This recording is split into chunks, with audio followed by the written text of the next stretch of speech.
Good morning and welcome back.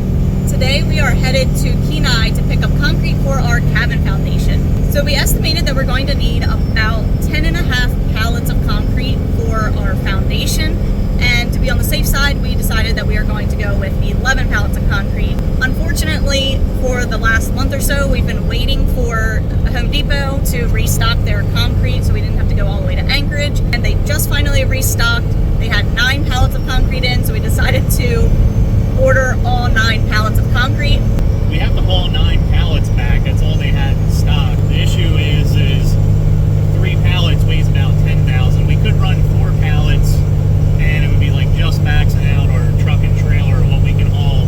The problem is we'd still have to make a third trip. We just can't get all of the concrete in less than 3 trips without overloading the truck and trailer. So we're going to do 3 pallets per load, which is about 10,000 pounds. And we got to make 3 trips up here to Kenai City, which is about 2 hours each way. So it's roughly 4 hours of driving each time to get the concrete here. By the time we unload it, it's almost a whole day affair. Home Depot had the best prices on concrete down here, but unfortunately shipping's just not available, so it's just not an option for us to have all of that concrete shipped. And other 2 just in front of that, like 1.5 spacing.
Last night when we got home with the concrete, it was coming up a really bad storm and started to rain on us, so we decided to tarp everything up and wait until better weather today to unload it.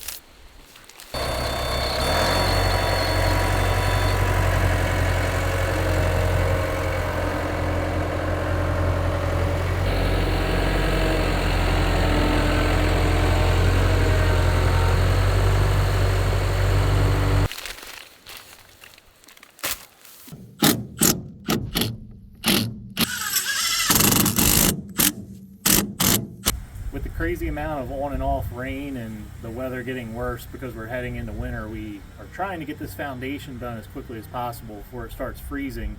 And we've pretty much been fighting rain every single day, which is really slow in progress, but we don't want our concrete to get ruined. We have tarps over it and plastic for now. We also have to bring in some cardboard sonotubes that also cannot be rained on, and we just don't have anywhere to put them for now. We don't have a permanent structure that's not already filled up with other things. We're going to throw up one of these temporary tents. They're not very good, but hopefully it'll get us through the building process and keep our materials from getting ruined.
You don't need no man?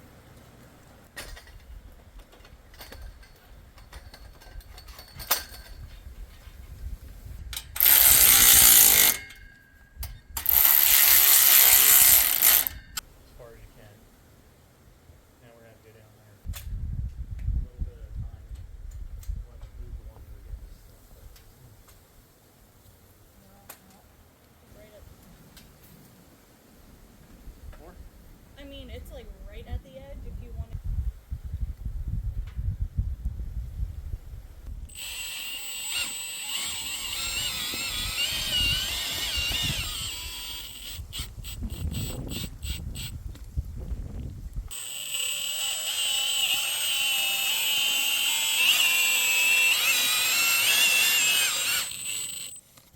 That ain't going nowhere.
Glad this shelter's up. It's raining pretty good.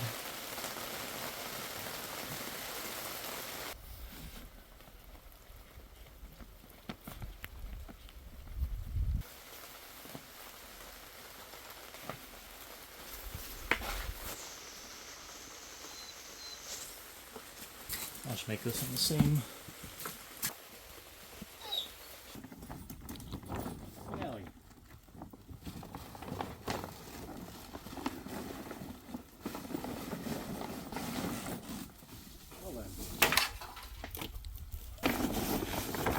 Doesn't roll up very gracefully. No, it doesn't. Not at all.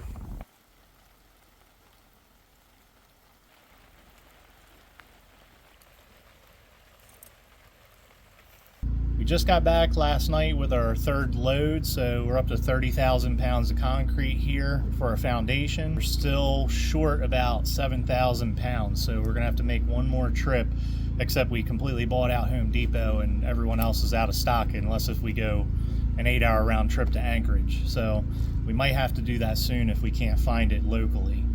Now with these pallets, they're a little bit too heavy for the skid loader to pick up the entire thing. It'll actually pick them up hydraulically, but it doesn't have enough counterbalance in the back and it'll pick up the rear tires off the ground. So I have to take about 14 bags off of each one for it to safely be able to pick up the pallet. It's a lot better than having to do all of it by hand. At least it's only partial. I'm gonna start moving these over to the spare pallet and then we can get this all unloaded and go on to the next project.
We finally got another break in the rain and enough wind to semi-dry out the ground. We're gonna go ahead and get the Typar down so we can finish our road up to where we're building our cabin.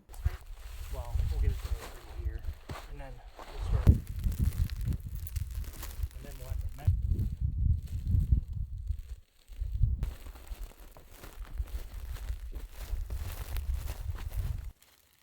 Oh, yeah, we're at it.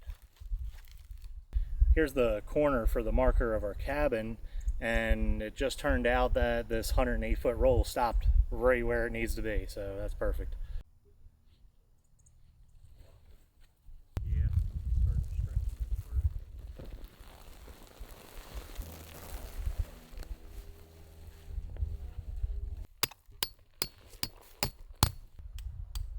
How far in from the edge are they supposed to go?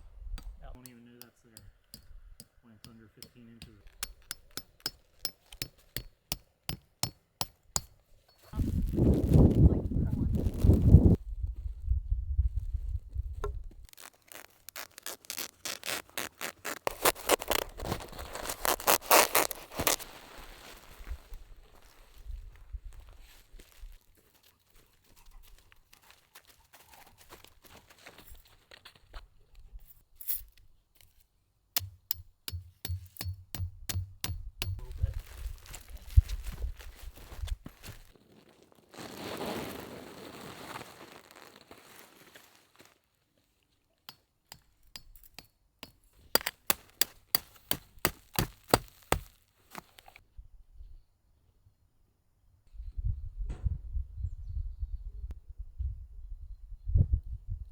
I'm up early this morning. I'm out here waiting on the dump truck to arrive so we can get this parking pad done. I'm really excited to get it done so we can get started on our cabin.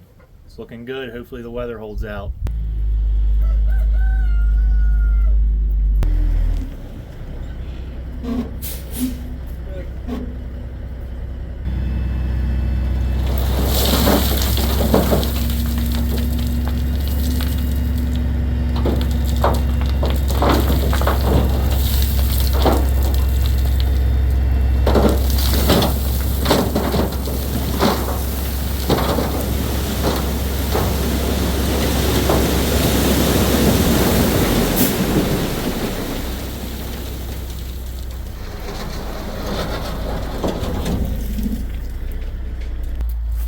First load's here. Let's get started spreading it out.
I guess they think that we want to build this road with boulders.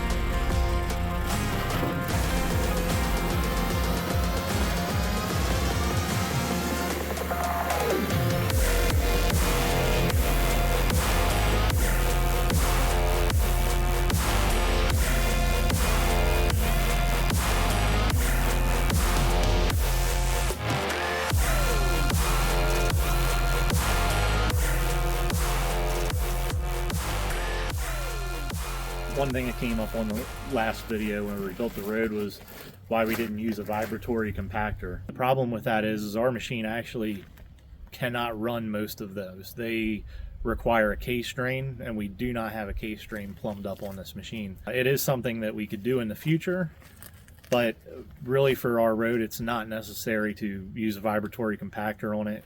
The main part of the driveway's been in for quite a while now, and it's holding up really great even with all the torrential downpours that we've been experiencing. Over time, the tires from the heavy trucks and equipment and trailers that we're bringing in and out of here will compact this very tightly. It just takes a lot longer to do it that way with tires than a vibratory compactor or a roller. Another question that we've seen come up a lot is, why don't you have tracks on your machine, or why don't you have a track skid steer? They are extremely expensive. We're trying to do everything debt free here, so this machine we've had for a long time. I think it's going on 9 years now, and it was very cheap. I mean, when we bought it, if you compare it to prices now of skid loaders or tractors, even like mini tractors, I mean, it was a quarter of the price of a new mini tractor that would be able to do similar work. Mind you, they're not comparable, really. I've run mini tractors and they're a lot better for probably like farming in a garden or something, but when it comes to this big work, they're not going to last as long. They're not going to hold up as much as a piece of real heavy equipment like an excavator or skid steer. They're very top heavy. They want to flip with a full load in the bucket if you're on uneven terrain. Also, the over the track issue. We had a lot of people saying, oh, you need to get over the tracks for that machine. We looked into it a long time ago, and the bottom line with that is that the machine just can't handle the extra weight. We're able to break chains in the gear case from just plowing heavy snow with just the tires, no tracks. I can see how the over the tire tracks would be really good on certain machines, especially newer ones that have a stronger undercarriage. This is just not the case with this machine. We really don't want that extra maintenance of having to rebuild chains, retighten them all the time from them being worn out and breaking. And I mean, when they break, they cause other damage too. Usually they'll break the sprockets inside as well because they get all tangled up in there. We really can't have that kind of downtime. We need the machine to work for us. Basically, we're using what we have, and it is a lot better than a shovel. There's no way you would do this by hand. The best thing about doing this type of work yourself is you can just save so much money. I mean, doing this kind of work, the first job that you do like this, let's say you bought a machine like this, an older one, to do this job. If you did that, even burning the fuel in the machine and your time, purchasing all the material, just having it delivered, and you doing the road yourself, you will pay like a third of the price of what it would cost to have a contractor do this job.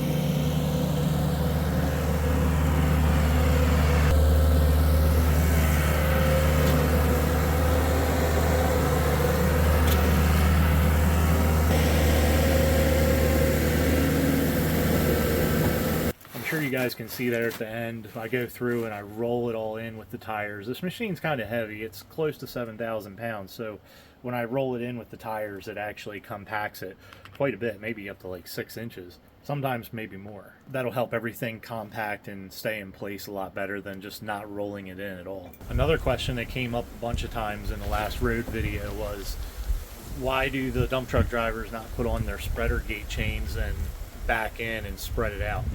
The simple answer that they gave me was they were afraid they were going to blow through the Type-R and they can't be responsible for that. My guess is this area has such unstable ground that the dump trucks probably get stuck all the time. People probably do not cut the sloppy topsoil off of the ground before they start building a road, so the dump truck driver doesn't really know what's under your Type-R. They don't know if it's solid ground or not, and you know, they're probably not going to take your word for it.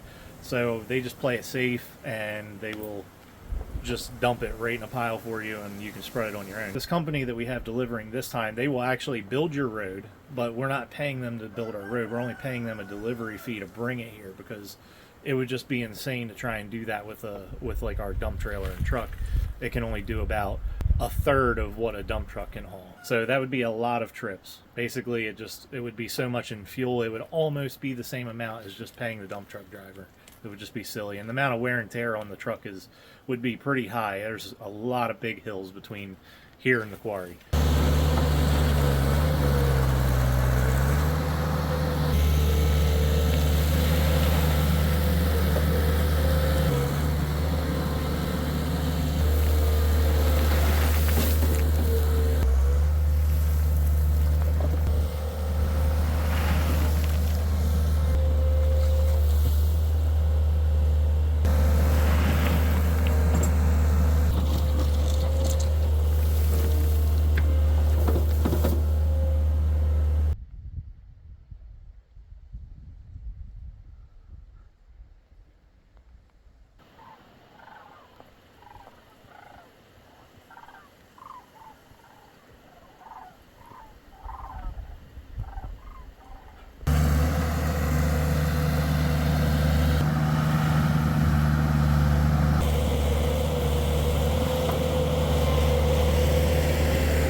We added an additional 70 feet of road onto our existing driveway and this 40 by 50 parking pad. Now we have the ability to bring in all of our building materials for our cabin without worrying about getting stuck in the mud. It took about 220 tons to build this pad and the small road extension. We put pit run in first and it's about 15 inches thick. We came back with a couple inches of 2-inch minus and spread it out to make it a nice smooth drivable area. We plan to come back and put even more of that in at a later time when we actually extend the parking pad. We're going to have to move this Shelter Logic once we're done building and we don't need storage space right here for building materials, and we'll actually make that a continuation of the parking pad. It will be about another 30 by 30 foot area of parking pad added onto this 50 by 40 area. At that time we'll add in another layer of 2-inch minus to smooth everything out nicely. And that'll make it really nice for having to turn around vehicles and trailers. Now that our road is finished, it's time to move on to the foundation. So thank you for watching and we will see you again soon.